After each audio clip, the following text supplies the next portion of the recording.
কন্যা সন্তান 8 বছর বয়সের ছবিটা আমার চোখের সামনে ভেসে উঠেছে। আমি ভাবলাম যে এই ঘটনা তো আমার মেয়ের সাথে হতে পারতো।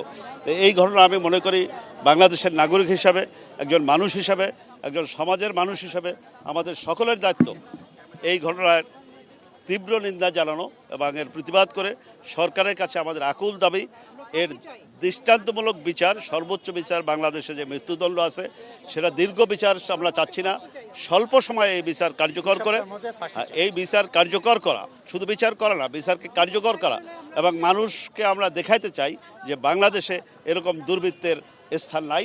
এ ব্যাপারে বাংলাদেশের মানুষ এবং সরকার দৃঢ় কৃতজ্ঞ। ভবিষ্যতে এই ঘটনা আর ঘটতে দেখতে চাই না। আমি বলতে চাই ওই যে তাকে নিয়ে জেলখানায় ঢুকাইয়ে তারপরে তাকে নিয়ে জেলখানায় ঢুকিয়ে রেখে তারপরে তার জামিনের ব্যবস্থা করেন ভবিষ্যতে, তারপর সে খালাস পেয়ে যাবে।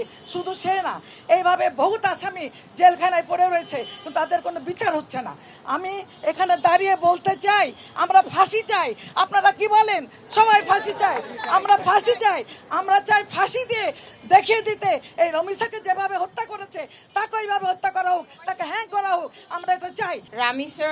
রামিসার জন্য আমরা সবাই এসে দাঁড়িয়েছি। শুধু রামিসা কেন, রামিসার মতো যারা কিনা রিসেন্টলি আমরা আবদুল্লাহ ওনার ছোট একটি বাচ্চা শিশুর কথা শুনেছি, এরকম শিশুরা যারা নির্যাতনের শিকার হচ্ছে এবং অসংখ্য নারী, তাদের সকলের জন্য আমরা আজকে এখানে দাঁড়িয়েছি, রামিসার জন্য। এবং সকলে এদের অনেকের হত্যাকাণ্ডের বিচার এখনো আদালতে পেন্ডিং আছে, চলছে। আইনের ফাঁক ফোকর দিয়ে অপরাধীরা বেরিয়ে যাচ্ছে। আমরা সকলকে দ্রুত বিচার ব্যবস্থার মাধ্যমে, আইনের মাধ্যমে এনে দৃষ্টান্তমূলক অপরাধীর, এই সকল অপরাধীর শাস্তি অবশ্যই দিতে হবে এবং যত দ্রুত সম্ভব দিতে হবে।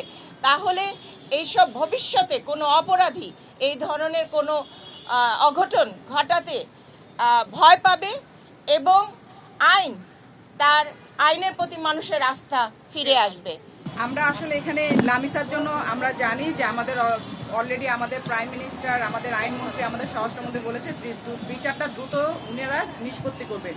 বাট আমাদের এখানে আজকে আসা শুধু রামিসাকে বিচার নিষ্পত্তি করে না, লামিসার বাবা যেটা বলছিল যে আমি বিচার চাই না, এই যে বিচারহীনতার যে আমাদের মানসিকতা এসছে সেখান থেকে আমাদের বের হয়ে আসতে হবে যে আমরা বিচার করতে পারি, আমাদের আইন বিচার করতে পারে। আমরা চাই এই যে বিচার প্রক্রিয়া চলছে আমরা যেন টাইম টু টাইম জানি কি হচ্ছে এবং ওর যেদিন এটা এক্সিকিউশনে যাবে আমরা যেন সেদিন উদযাপন করতে পারি এবং আমাদের উদযাপন দেখে যেন ভবিষ্যতে যারা মানে এখনো কন্টিনিউ করছে ওরা যেন ভয় পায় যে বাংলাদেশে যে বিচারহীনতা রাজনীতি ছিল সেখান থেকে আমরা এখন বিচার নিশ্চিত করার রাজনীতিতে ফেরত এসেছি।